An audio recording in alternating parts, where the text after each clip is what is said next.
Madam Allu Arjun issue రాజకీయ రంగు పులుముకుంటుందా?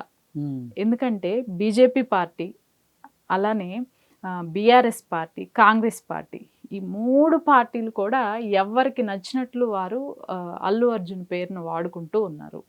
ఏంటి మేడం అసలు కంప్లీట్‌గా రాజకీయ రంగు దాల్చిందా ఇది? ఎందుకంటే అల్లు అర్జున్ మామయ్య గారు కూడా కాంగ్రెస్ పార్టీలో ఉన్నారు. గాంధీ భవన్‌లో చర్చలు జరుపుతున్నట్టు తెలుస్తోంది. దీనికి మట్టుకు పొలిటికల్ ఫ్లేవర్ అయితే వచ్చేసింది. ఎందుకంటే మొదటగా బండి సంజయ్ తెలిసిందే కదా. బండి సంజయ్ హనుమంతుడి తోకకి నిప్పెట్టినట్టే బండి సంజయ్ అంటే.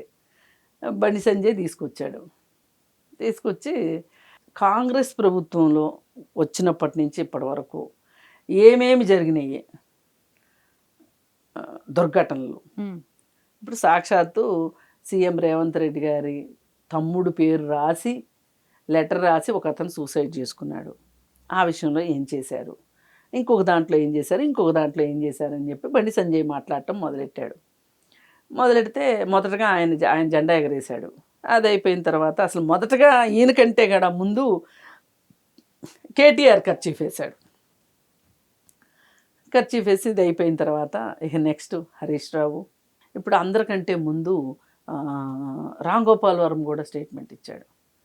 పుష్కరాలప్పుడు మనుషులు చనిపోతే ఆయన మీద కేసు పెట్టలేదేంటి అంటే, ఆయన కొంచెం ఒంటెద్దు పోకడుగా చంద్రబాబు నాయుడు మీద కొంచెం కసితో ఉంటాడు కాబట్టి ఇచ్చాడులే స్టేట్మెంట్ అనుకున్నాం. కానీ ఒకళ్ళ తర్వాత ఒకళ్ళు అదే విధంగా ఎంతో కొంత అతను మాట్లాడిన దానికి దగ్గరగా మాట్లాడుతున్నారు. సరే, ఇంతమంది మాట్లాడతాం ఒక ఎత్తు అయితే, అల్లు అర్జున్ మామ ఆయన ఇంతకుముందు టీఆర్ఎస్లో ఉండేవాడు. ఆయన ఇప్పుడు కాంగ్రెస్లో మన సీట్ అడిగాడు, ఆయనకి ఇవ్వలేదు. ఎమ్మెల్సీ ఆశిస్తున్నట్లు ఏదో ఉన్నారు.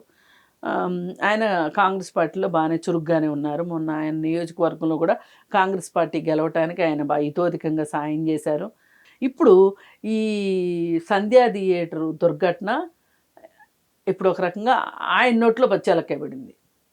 ఇప్పుడు ఆయన కరెక్ట్గా ఇప్పుడు ఒకవేళ ఎమ్మెల్సీ ఇస్తే కనుక కరెక్ట్గా ఇచ్చే టైము, ఈ టైంలో ఈ దుర్ఘటన జరిగింది.